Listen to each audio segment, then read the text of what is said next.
Girlfriend আছে কার কার দেখি হাত তোলো। মাশাআল্লাহ, সাহস আছে ওদের, বুকের পাটা আছে। হাত দাও বেটা। এই গার্লফ্রেন্ড বয়ফ্রেন্ডের সাথে আমাদের কোনো সম্পর্ক, আমরা বিয়ে করব। কি করব? বিয়ে করব। চেয়ারম্যান সাহেব বিয়ে করাই দিন এগুলোরে, আপনার দায়িত্বে দিয়ে গেলাম। এই গার্লফ্রেন্ড বয়ফ্রেন্ড এগুলো ইসলামের কালচার নয়। বিয়ের চেয়ে ভালো কাজ পৃথিবীতে হতে পারে।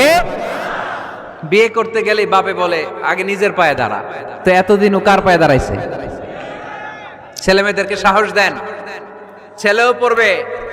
ওই যে একজন চিল্লান দিয়ে উঠছে, ওর কমন পড়ছে, কমন পড়ছে। মাশাআল্লাহ। গার্ডিয়ানরা যারা আছেন ওদের দুঃখ কষ্ট একটু বুঝেন আপনারা, মিলাই দিয়েন ওদেরকে, বিয়ের পিড়িতে বসায় দিয়েন। বিয়েতে কল্যাণ, বিয়েতে বরকত। বিয়ের মতো ভালো কাজ হতে পারে না। সব নবীরা বিয়ে করেছেন। আর নিকাহ মিন সুন্নতি, বিয়ে আমার সুন্নাত। ফামান রাগিবা আন সুন্নতি ফালাইসা মিন্নি, যে আমার সুন্নতকে ভালোবাসে না সে আমার উম্মত হতে পারে না। বিয়েটাকে সহজ করে দেন। যেই সমাজে বিয়ে সহজ ওই সমাজে জিনা কঠিন, তাই না?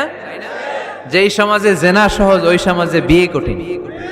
আমাদের সমাজে জিনা করা সহজ, বিয়ে করতে লাগে 10 লাখ, জিনা করতে লাগে 1000। ঠিক কি না? 10 লাখ টাকা ছাড়া বিয়ে করা যায় না। এটা লাগবে, ওইটা লাগবে, এই দাও, ওই দাও, মোহর দাও, বিশাল অঙ্কের মোহর। 10 লক্ষ টাকা ধার্য না করলে মেয়ে দিবে না। এরকম আছে না নাই? না, এগুলো আসলে ইসলামিক কালচার না।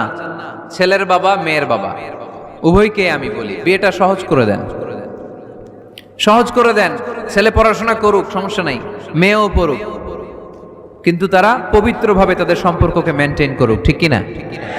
তাদের এই যৌবনের তাড়নায় যে পাপের সাথে জড়াবে তার পার্সেন্টেজ গুণা বাবা হিসেবে আপনার কাঁধেও আছে না নাই? এজন্য বাবারা সাবধান, মায়েরা সাবধান, বিয়েটাকে সহজ করেন।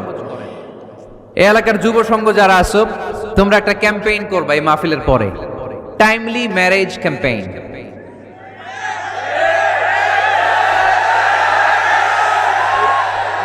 Timely marriage campaign. সময় মতো বিয়ে দিতে হবে, দেরি করা যাবে।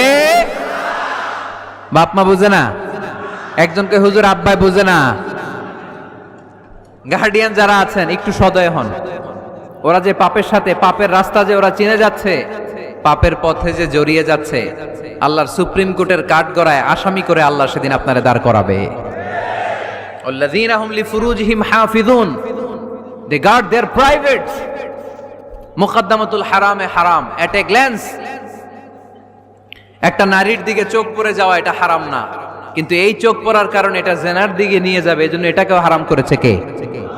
মুকদ্দমাতুল হারামে হারাম। এই নজরটা বড় খারাপ।